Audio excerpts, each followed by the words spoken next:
And welcome in to Morning Brew with Jaffe and Razor. Late night, March 15th, after the Boston Bruins lose to the Tampa Bay Lightning at TD Garden by a score of 6-2.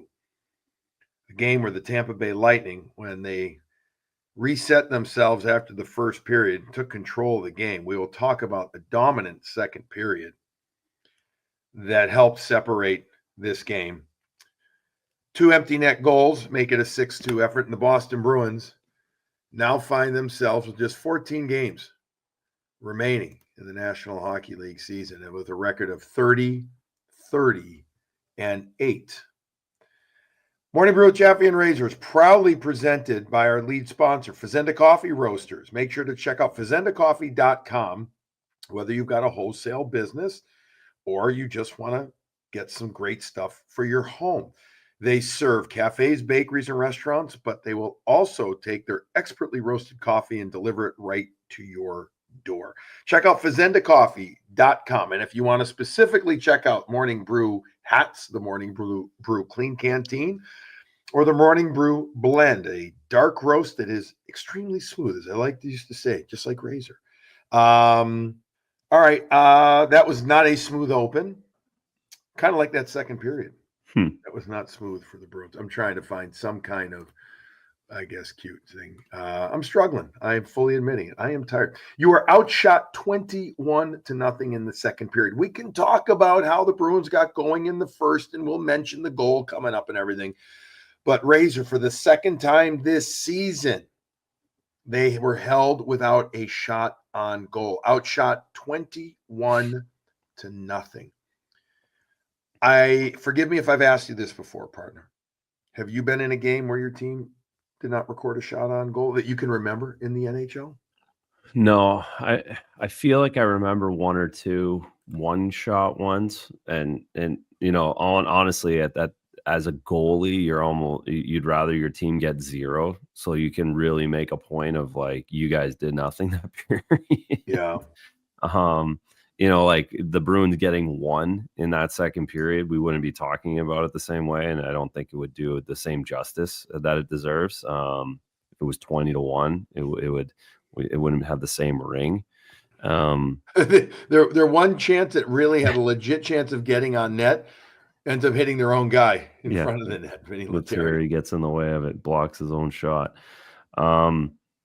So no, I don't recall zero. I recall one or two every couple times when, it's just not good. It's happened, and you said it. It's happened twice to them this year, which I bet has never happened in the 100 years of the Bruins. That it's twice in 1 year. It just doesn't happen often, and I guess it just adds up to what this year is going to be at the end. Because again, the other thing that's the other part of tonight is the fact that they're back at 500.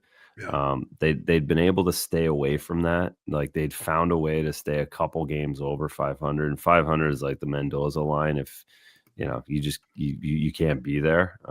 They were holding hope, staying above it, and other teams were struggling. But now it's going to be tough. You can't avoid it, right? You just can't avoid it when you're there. They're the Bruins right now, after this loss in their last 13, are 3-8-2. It's crazy. Yeah. We said it. If I, or Mr. Optimistic me, I said, if they go through, you said, if I said 0-7, if they go 0-7, of course they're done. And that's essentially what they've done. I can't find the half glass full here in any way whatsoever. It's 3-8-2. That's all it is. That's what it is. And that gets you out of the playoffs. So that second period, was it more what Tampa did or what the Bruins couldn't do? I think again, I think a lot of it's on the Bruins. I really do. I think anytime, whether it's the first but period, is it just their lineup? I mean, is it just that's where I was going to go. It's just who they have. Like, if whether it's the first period against Ottawa or the second period against Tampa. Now, if a playoff team wants to put their foot down on this team's throat, they can do so. The back end can't move the puck well enough. They just can't get out of their zone. There's too many turnovers. within the hash marks and the blue line and coming around the net, and it just starts to build up. How many times we've seen second period shifts last 2 minutes? That just does. Good teams find a way not to have that happen, but it continually happens to the Bruins, and tonight was no different. And to have it happen at home is even worse. Tampa came out after a first period that ended strong for the Bruins. It did. Mhm. It was a nice end of the period, and you're thinking, okay, have a solid second. Let's see what happens. You just beat them a week ago in Tampa. Could it happen again in Tampa? No. They just said no. They reset. They came out from the first shift, dominating along the wall. Very similar to what we saw against Ottawa. That's really what it ended up being. Yeah. Pucks along the wall. Bruins just could not handle it and get it. It ended up being and get it out. Nick Paul ends up scoring his 20th goal of the season, and from in front of the net. And from the left side, the blocker side of Swayman, and it just set the tone for the second period immediately. I mean, I guess it was the second shift. It was 2:13, but the first shift they had the Bruins hermetically sealed in their zone, so to speak, as well. And after that, the Nick Paul goal, 5 minutes later, the Anthony Cirelli goal, his 21st of the season, and then 10 minutes later, the Radish goal, not to be confused with the Onion goal, but Darren Radish, he scores his 5th goal of the season. That is like such a lame ass joke, or not even a joke, but a little thing. I mean, Are onions and radishes like the same family? I don't know. I don't know why. No, I thought you had like some intel on that. I didn't know that they were like. And I've never. You could have fooled me too, because I thought I was like, oh, they what is a kind of radish? look the same. I don't know what a radish is. I have no idea what a radish. I guess it might be. Is it a root? Is it a? I don't know. It's like a beet, right? It's kind of like a beet. I feel like it. Radishes really have no flavor. I always think they're going to be spicy a little bit, like have like a little, like, peppery or something effect. And then I realize that sometimes they don't have much flavor. No, they're just there. I can tell you I'm not a huge radish fan. I don't go searching a radish. RC tells us radishes are a flowering plant in the mustard family. Wow. Okay. That I did not see that coming from RC in any way. I thought he was going to tell me to turn my volume up or something like that. And he came at us with that. See, if I have a choice on That's a salad, insane. Well done, RC. Thank you. Don't ask for no radishes. You never think to say, don't put the radish on there. Like it's always an accompaniment, it's more of a garnish. A garnish. Thank you. That's the better term. But yeah, no, radishes, not a fan. No. I guess I don't dislike them as much as I dislike mushrooms. I can't stand mushrooms. Not all kinds. Any kind of mushroom. Any kind of mushroom.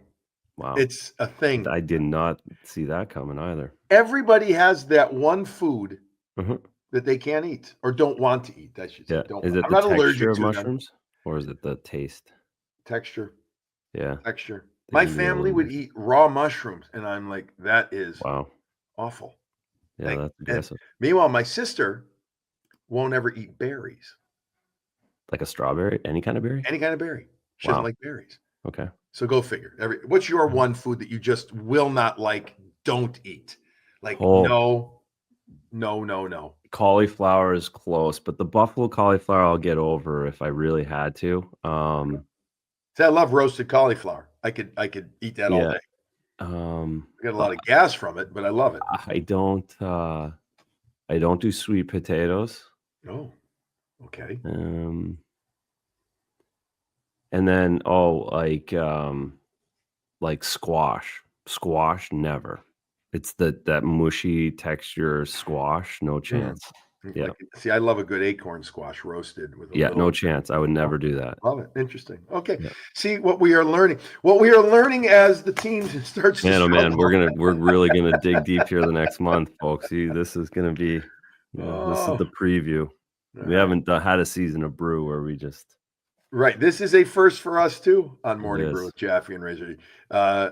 Maybe we do one of those Ask Us Anything shows. I was gonna say we need like questions galore over the Yeah. next Yeah, month, but like of not anything. who are they going to sign in Please, the off and anything but anything but the prospect pool. Anything but that. All right, back Yeah, to the game. yeah. So it was a very discouraging, disappointing second period. Elias Lindholm post game called it embarrassing. We heard it self-inflicted from Andrew Peeke. We heard, Joe Sacco just talked about the better team, significantly better team in Tampa Bay. All those things. Tampa ends up scoring and going up those 3 goals, and they end up going up 4-1. And after that, there was a goal by Marat Khusnutdinov early in the third, 23 seconds in, and that was nice. It kind of gave a little bit of spark, a little bit of hope, but all said and done, 2 empty net goals by Tampa in the last 4 minutes of the period. And I guess I'll tangent here for a second. You're down 5-2. You think you need to pull the? I mean, No, I hate it. I don't need to pull the goalie again there. I don't need to. I mean, you're down 4-2. Yeah, keep pulling it. 5-2. You tried it. We don't need to do 6-2. No, we've talked about this a few times, not a million times. We've talked maybe a million times off camera with people, but there's nights where even at 2-1, you're not coming back, let alone 5-2. You're not coming back against. So what are you doing? What are we doing here? Right. What are you doing? You're not scoring 3 goals on that team. You barely got 12 shots all night. You're not scoring 3 at the end of that game. So certainly not a fan of that in any way whatsoever. It just allows everyone to boo more, and it just doesn't feel good. Like I just thought, like I was surprised actually at 5-2 that they elected to pull the goal. Don't like it. All right, let's go to the first period just to quickly talk what happened there. Again, Tampa comes out more powerful team. It's a goal 222, and Victor Hedman gets his 12th goal of the season coming in from the left side. But this is a sign of things to come, what ends up happening on this goal. Yanni Gordon-Radish with the assist. It was all about movement in the O zone. It was all about puck retrieval. And then you got bodies to the front of the net. I mean, that was a recipe for arguably all 4 even strength goals that they scored. Yep. With a goalie in. But it ended up being Victor Hedman getting the puck pops away from the pile and bounces over to Hedman, who sifts his way, and he goes stealth, and he gets it from the left wing side, makes it 1-0. 15:58 mark, though, of the first period. Elias Lindholm gets his 12th goal of the season. He's been producing some points lately after a gorgeous play from Andrew Peeke. Lauko starts the breakout after he gets a pass on the right wing side deep in the mid half wall, I should say, in the Bruins zone. He ends up hitting Peeke, who is the outlet, the weak side D outlet valve there. And Peeke takes it down the ice and goes from his left wing all the way over to the right wing. 2 Tampa Bay Lightning players follow him almost to the offensive right wing half wall. It's Victor Hedman and Braden Point, 2 players that you would not think that would both commit, but they do commit outside the dot.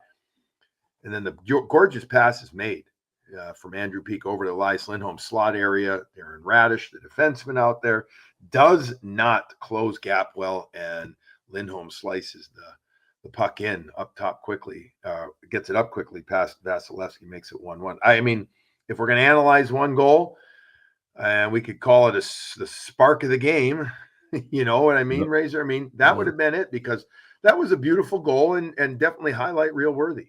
It was a great play, and again, another guy who's going to get a lot out of the last half of this season is Andrew Peeke. I think he continues to build. I know there's nights where he doesn't go his way. The other night in Ottawa wasn't a good game. It wasn't good for anybody. I mean, I think he can show himself here, and I think he has this entire season of being a real good 6th guy, like even on a good team, and he's moved up too far probably right now, but he continues to make plays. He's growing his offensive game a little bit more every couple of weeks, and again, that's not a lot of guys can't make that play. So that should be good for his confidence from the back end. Again, it's there's a lot of guys that can't do that. in the National League, and I think that's a pretty good play to put on the resume.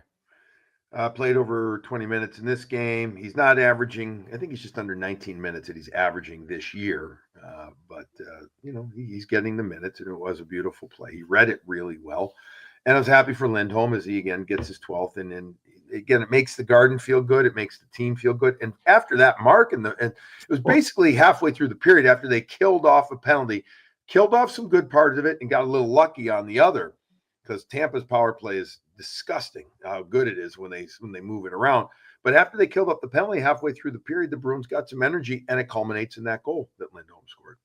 No, it did, and it was all. I mean, that Pasta was sick at the end of that period. The two shifts that he had, just making chance after chance appear while he's out there. And Lindholm, listen, if he, it's a lot, but if he ended up getting to 20 or 18, 19 goals, that might start making him feel better going into the offseason and feeling more comfortable. So, again, lots to play for these individuals still, folks. If Jeremy Swayman, and we're going to get to his response performance, we're going to talk about that at least in a moment. But if Jeremy Swayman is the most important player to go from, to get through this year, Razor, and to go to next year that signed a new contract, right? Okay. You agree would you agree that he's that most important player? Yeah, and I know you're going, because I would agree. Is Lindholm the second most important? Like in a close second too. I would actually consider him closer than most people actually would think, because again, the goalie's always bound by the circumstance in front of him. I think Swayman would be better if he had Lindholm and McAvoy. Like the numbers, everything would just feel more comfortable. He has to be. I'm not making excuses, folks. I'm just saying Lindholm, this is more on just like him. It's not about who's around him or what's around him. It's him. And he needs to bring that. So yeah, Swayman is number one, and he has to figure out how to be a starter in the league. Elias Lindholm's right there behind him in how he needs to be a Boston Bruin. 1 goal and 1 assist in this game. Played a little over 18 minutes. He ended up going 10 wins and 7 losses in the face-off circle in this game. The good news is, he's got points in 3 straight right now. And what is it? 4 of 6. If I do my math correctly, I think, 4 of 6. So, okay, he's getting more points. He's doing that. But, I mean, we're not grasping at straws here, but you're hoping that, let's say we have to break something down now, right? Yeah, exactly. I mean, but you're hoping, what is he at 36 points now? I mean, get to 50, right? Yeah. Oh shit. If he gets to 50, no, you know what I mean? Like that's gonna be game, right? Yeah. Like find a way to do that. That'll help. Well, that would help. It absolutely would. That would be very nice. He had a combined 44 points last year, so I'd like to see him break that. All right, so break that. Yeah, that's what I'd like to see. The previous years, just as a reminder, before last year's 44, 64, 82, 47, 54, 78. So 55's not a big ask for him. Shouldn't be. It's not. Yeah. It shouldn't be. All right, so he's the second, and then I would think the third is Zadorov.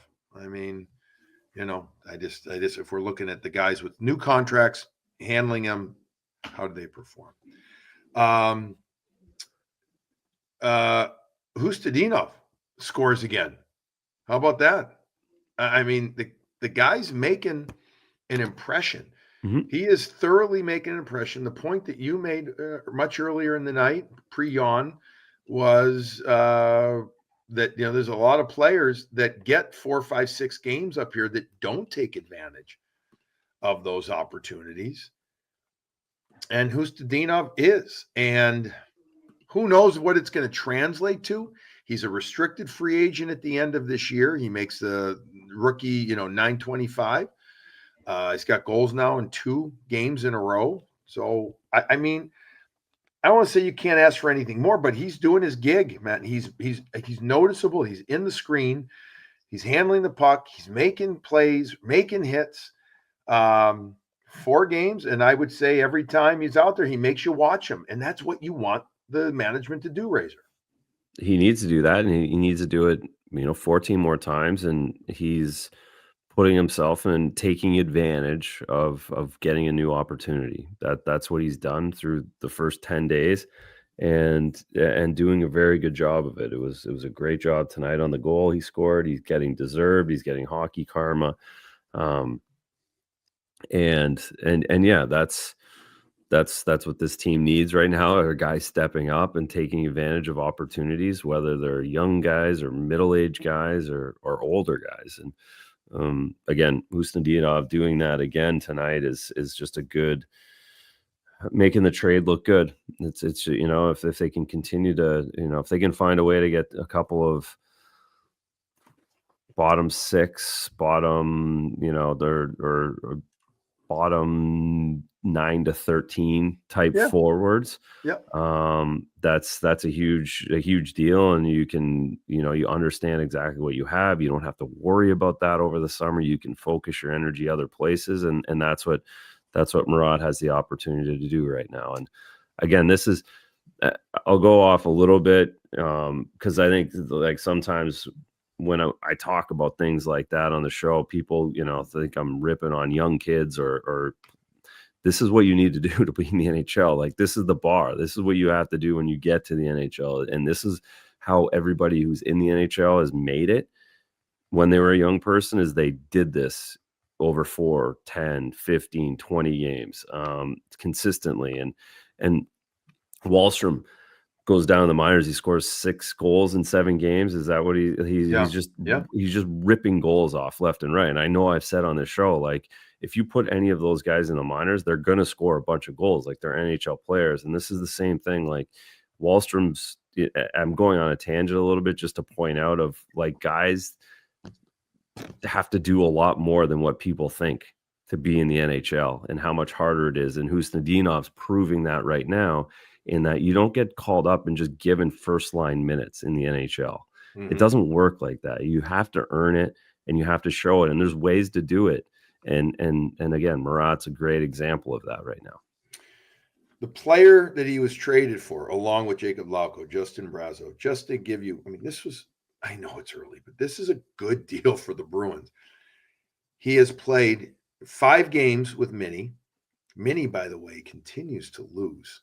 They lost again tonight. They got throttled 5-1 to St. Louis. Tonight was the most ice time he's played, Razor, in those games. He played 10:40 tonight. Ready for this? The previous 4 games, 6:26, 8:46, 4 minutes and 10 seconds, and 7:11. That's his time on ice. That's a struggle. That's a struggle, big time. So the opposite side, he's not taking advantage of his opportunity. Right. They wanted some size there, but they're not getting what they wanted out of him.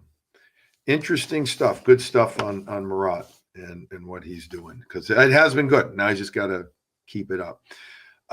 Let's touch on our sponsors right here, and then we're going to get to Jeremy Swayman talk in his response game.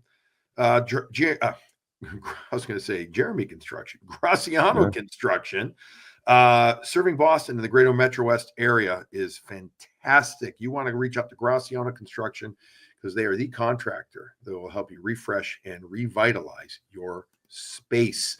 GracianoConstruction.com or 508-330-7589. I know people listening have called, and I know they've done at least 1, if not 2 projects with people calling, and they are so worth it. Call Doug Graciano or reach out to him again at 508-330-7589. GracianoConstruction.com. Amazing professionalism. They make doing a home project somehow seem less stressful and almost at times enjoyable. Believe it or not, they do great work, folks. GracianoConstruction.com. We had a guest to our booth tonight. One of our sponsors had one of their guys in town. We got to meet Rev, Sunset Lake CBD. Rev, before he came, he when he texted me telling me he was coming down from Vermont, coming away from the farm, from the CBD farm. He said, I got to let you know, I'm from Florida. I'm a Tampa guy, Tampa fan. And I said, that's okay. More importantly, you're a Morning Brew with Jaffe and Razor fan. And we are a fan of Sunset Lake CBD as well. So it was great to meet Rev. He was with his good buddy. They were having a good time. His buddy was a Bruins fan. He's a Tampa fan, but all good. SunsetLakeCBD.com, the place to go, because you want high quality stuff. You want stuff that you know, that you trust, that can work, Razor. And when you try their gummies, their products that help you relax after a tough day at work or help you sleep, they're tinctures that really absorb into your body quickly. And I'm about to go to mine in about 10 minutes when we're done here to get some sleep before I got to wake up early and head to the rink again. They got topicals as well. I mean, you got sore muscles, sore back, sore arm, whatever. Great stuff. You want this high quality stuff. They are craft CBD products, and they will ship them directly to you. They're CBD products that are grown, harvested, and shipped, and they're at their farm in northern Vermont. And why go wait in line somewhere when they can ship it right to you? Use the code BRU20, BRU20, for 20% off your entire order at sunsetlakecbd.com. Don't forget, Razor, if your order is over $75 CBD, Sunset Lake CBD can ship your order for free. There's so much good stuff. It's a great website too. You know, look, there's so many products. Truthfully, we can't get to them all. And I haven't tried them all either. I've tried a fair amount of them though. But you know what you need, right, folks? So go call them too. They got great customer service. They'll talk with you. They'll let you know what's going. So I hope to meet my buddy Cy, the guy who put this all together between Morning Brew with Jaffe and Razor as well one day. And I told Rev we're going to maybe come up to Vermont one time. And he said, oh, great, we'll give you gloves and we'll get you working on the farm. I'm like, well, you never know. I'm happy to. Happy to. May need the work. Yeah, no kidding. We also said thank you to, or we said the spark of the game was that goal. Yeah, Andrew Peeke. Andrew Peeke play. Great play. So Sparks Hockey, great sharpener, sparkshockey.com. Go check them out. Thank you to Sparks Hockey. Use the code BREW50 for $50 off. Sparkshockey.com for the ultimate at-home skate sharpening unit. If you have yourself a player or players, go check it out. Both Razor and I are enormous fans. Thank you to Sparks Hockey. Were you a fan of Swayman's response game after getting pulled, Razor, after 20 minutes in Ottawa the other night? Yeah, I did. Yeah, he played well tonight. I mean, he gave up 4 goals on 38 shots. He was 40. Yeah. The 2 empty netters made it. You're right. So I don't think he doesn't get credit for those. Good call. So gets to 38. He battled. He was grinding in the second period, of course, 20-0. It's in your end the whole time. Can't be faulted on any of the goals because of the tip, like off Wotherspoon, Sorelli tip. Paul doesn't even get to him. That's a rebound out in front of him that he has to react to. So I thought everything that he saw, everything, he moved in front of him. I thought he battled and grinded, and that's where he's going to be at here. The next, you assume he's going to play 8 to 10 games throughout the rest of the season, and he's got to grind through them. There's going to be nights where this just, it's going to get a little out of hand on them. It's going to be hard for the players in front of them to get going. It's going to be on the goalies to make some saves and get in front of it. And again, the bounce back situation is something you just continue to learn and get experience from. And there's certainly, and again, giving up goal 222 in as well after being pulled. So basically in 22 minutes of play, he gave up 5 goals on 17 shots, 18 shots. That's, you're thinking, oh boy, here we go again at that point. But he found a way to fight through it, and now goes back to work tomorrow and Monday morning and gets ready to get back on the horse. Mason Lowright was -3 in this game. This comes after a -4 game in Ottawa, -7 in his last 2 games. Now he played 22-47. I got to be, I don't remember. I'm assuming, he had to have been on the ice for at least one of the empty netters, if not both. Yeah, he probably got rinsed on both. He definitely got, The second one he got rinsed, so I'm assuming he got rinsed on the first one too. So yeah, but it's that just might a be a number little that stinky. doesn't look good. It No, doesn't it's feel good. -7, just not good. Right. Ottawa scored an empty netter too, right? Yeah. So he's gotten 3 minuses on that, which Yeah. does suck. All right. So mindset now. Mm-hmm. Let's wrap up the show with this. Like, I know they're pros, and I know that they are proud, Yep. and I know they want to be better, Yep. and I know they want to get better results. I know all that. Okay.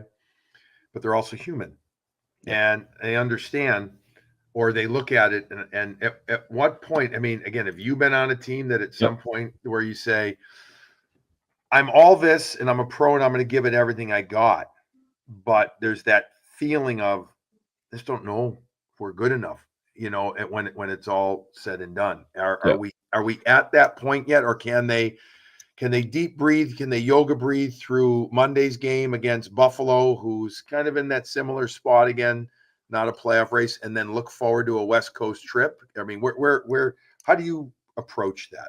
So typically what happens is you get, you stay in it, and you keep your head down, you stay in it.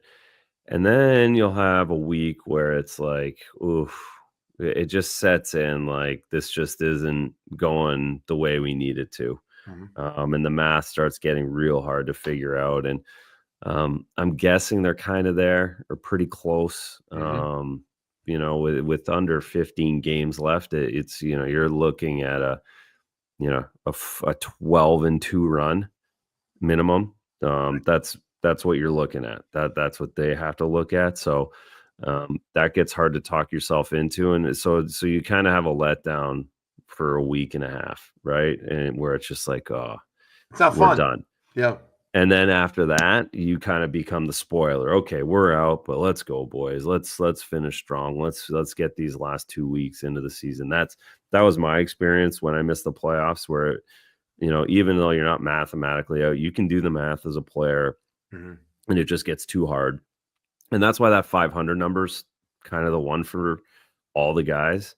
If the Bruins could just continually stay over 500, you can talk yourself into it. But once you get to 500 and under, then you're like, then. So again, I hope they can find a way to win against Buffalo Monday night, get them back over 500, and you can talk yourself into a good road trip, have some fun out there. But again, you're getting close to just the mathematics of it, where you just don't have enough games left to pick up the points. The Rangers are now 5 games over 500. So are the Canadians. So you have to assume one of those teams is going to get to 8 or 9. And Columbus has 3 more games with Ottawa left too. Now I think Ottawa's gone. I think they're gone. I agree. Yeah. But they're now officially, certainly for the Bruins' sake of conversation, they're 9 games over. So they only need to go. You can't catch them essentially at this point. Right. It's one spot now, and you've got 5 teams, and Detroit's losing more or less, and Columbus has struggled lately, the injuries, but also I just think they're such a young team, but they're still above the Bruins with 2 games in hand. And that's the other thing. Bruins, everybody except Pitt. I mean, who Pitt's out of it, whatever, but has a game in hand at least on the Bruins. So that makes it hard as well. Where the Bruins are right now, I believe they would hold. I mean, if the lottery wasn't a thing, meaning if it was just an order of point total, I think they'd have the 10th overall pick in the draft. I think that's where they're at, which, okay. I mean, if they end up, I don't want to call it a silver lining, but you know what I mean. If they end up losing some more games, they could work themselves maybe perhaps into a top 7 type of pick. And that is not to say you go and lose games. I'm repeating that. I'm just saying if it gets tough, that's maybe the only the first silver lining that we're seeing is that some guys are getting extended looks and more minutes and everything. The other one would be a higher draft pick. That would be it. Yeah. That's it. But you don't think about that as a player. Yeah. Well, no, you're certainly not, or the coaches or anyone. And this draft isn't going to be the 7th pick or the 10th pick's not going to make a difference, folks. So, unless you're getting number 1 or 2, that the rest of them are all the same. Okay. It's going to depend on your need and etc. Okay. Well, the higher the pick, though, maybe you can do something with it as well if need be. It could be more attractive to You somebody. think you're imagine he trades that pick. Oh boy, Well, that would be something else. you never know. I mean, then we open up the questions. Good luck with those. I'll let you answer those ones. Well, you know But I what? love your thinking. Hey, I'm with you. In You this get an world NHL now, player for that top 10 pick, I'm all in. You know right? that. I'm Yeah. all in on it. I mean, you 100%. never know, but I love it. I love because it. you do have multiple. Now you've got more picks too. Maybe you just do some type of moving. I love I don't it, know. though. Listen, we got a ways to go before that draft. Again, as a reminder, folks, is June 27th. Be held in Los Angeles. That's like 100 miles away from me. Oh yeah, I know. All right, that's going to wrap up this morning brew with Jaffe and Razor. Thanks to all of our sponsors. Thanks to you folks for listening. It wasn't fun, we know that, but we do appreciate taking some time with us and listening to the show. Razor, you and I will be back on Monday night after the Boston Bruins host the Buffalo Sabres before they hit the road for, as far as road trips go, pretty decent road trip heading out west. The guys will have some extra days in California. All right, Bruins lose. They are now at that 500 mark, 30-8. I mean, technically, you could say they're 8 games under 500, given how they have the extra, but they at least got the point for those 8 overtime or shootout losses. We'll see how they do against Buffalo, a team that is struggling again this year. They are last in the Eastern Conference. Everybody please try. Go and, if you can't enjoy your coffee, go at least have a couple of gummies. You'll feel a lot better. All right, go do that.